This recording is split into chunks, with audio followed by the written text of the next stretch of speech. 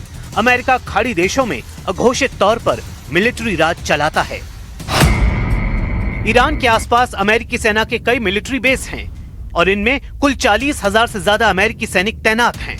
इसमें कुवैत में 10 सैन्य अड्डे हैं और यहाँ अमेरिका के 13,000 से ज्यादा सैनिक हैं। बहरीन में अमेरिका ने 12 अड्डे बनाए हैं और यहाँ उसके 3,700 से ज्यादा फौजी तैनात हैं। सऊदी अरब में अमेरिका के 10 मिलिट्री बेस हैं, यहाँ 3,000 अमेरिकी सैनिक तैनात हैं। ओमान में अमेरिका के 6 अड्डे हैं, यहाँ उसके 600 सैनिक तैनात हैं। संयुक्त अरब अमीरात में अमेरिका के 3 अड्डे हैं और यहाँ उसके 5,000 सैनिक तैनात हैं। कतर में अमेरिका का सबसे बड़ा मिलिट्री बेस है और यहाँ 13,000 अमेरिकी सैनिक रखे गए हैं। ये वो देश हैं जहाँ से ईरान बहुत ज्यादा करीब है। इन अड्डों का दूसरा पहलू ये भी है कि इन्हें ईरान से भी उतना ही खतरा है, मगर अमेरिका के अजेय हथियारों के सामने ईरान का टिकना मुश्किल है। डोनाल्ड ट्रंप के नए तेवर हैरान करने वाले हैं। युद्ध रोकने से लेकर युद्ध भड़काने वाले तेवर, ऐसे तेवर जो नया युद्ध लड़ने से परहेज नहीं करेंगे। ट्रंप की लाल आंख दिखाने वाली नई रणनीति के पीछे अमेरिका के 500 बहुत ही खतरनाक बम बताए जा रहे हैं, जो अमेरिका के हर दुश्मन को 10 बार तबाह कर सकते हैं। इसका नाम है B-61 थर्मोन्यूक्लियर बम। अमेरिका ने ऐसे 500 बम को सबसे बड़े युद्ध के लिए अपग्रेड किया है। इस पर खर्च हुए हैं $9 बिलियन, यानी अमेरिका ने 500 B-61 परमाणु को अपग्रेड करने के लिए 78,000 करोड़ लगाए हैं। नए वर्जन का नाम है B-61-12। 12 फुट लंबे इस बम का वॉरहेड 50 किलोटन का होता है, जो 50,000 टन TNT के बराबर तबाही मचाने की क्षमता रखता है। 1945 में अमेरिका ने जापान के हिरोशिमा पर जो बम गिराया था वो 15 किलोटन का था, जबकि B-61-12 50 किलोटन का है। 50 किलोटन यानी 50,000 TNT। अब 50,000 TNT वाला धमाका कैसा परमाणु बम होगा? इसकी ताकत को समझने के लिए आपको बहुत ही सरल शब्दों में समझाने की कोशिश करते हैं। एक परमाणु बम जब फटता है तो ऐसी ऊर्जा पैदा होती है जिससे पूरे का पूरा शहर तबाह हो सकता है। अमेरिका का एक B-61-12 परमाणु बम 50 किलोटन का धमाका कर सकता है, यानी ये एक बम 3 हिरोशिमा धमाकों जैसी तबाही कर सकता है। वहीं ईरान का दावा है कि उसके पास एटम बम नहीं है। ईरान न्यूक्लियर प्रोग्राम को अपनी ऊर्जा जरूरतों के लिए चलाना चाहता है। जाहिर है, युद्ध हुआ तो ट्रंप के परमाणु हमलों का जवाब ईरान तो नहीं दे सकता, लेकिन ईरान के दोस्त और अमेरिका के दुश्मन देश क्या शांत रहेंगे? न्यूक्लियर युद्ध छिड़ा तो कोई उससे दूर नहीं रह पाएगा। रूस और चीन जैसे देश बार बार ये वार्निंग ट्रंप को दे रहे हैं कि वो ईरान से पंगा न ले, क्योंकि एटमी युद्ध में अमेरिका के साथ सिर्फ इजराइल है, जबकि ईरान के साथ चीन, रूस और उत्तर कोरिया जैसे सच्चे और पक्के दोस्त हैं। परमाणु पावर बैलेंस में ईरान के दोस्तों का पलड़ा अमेरिका पर भारी पड़ सकता है।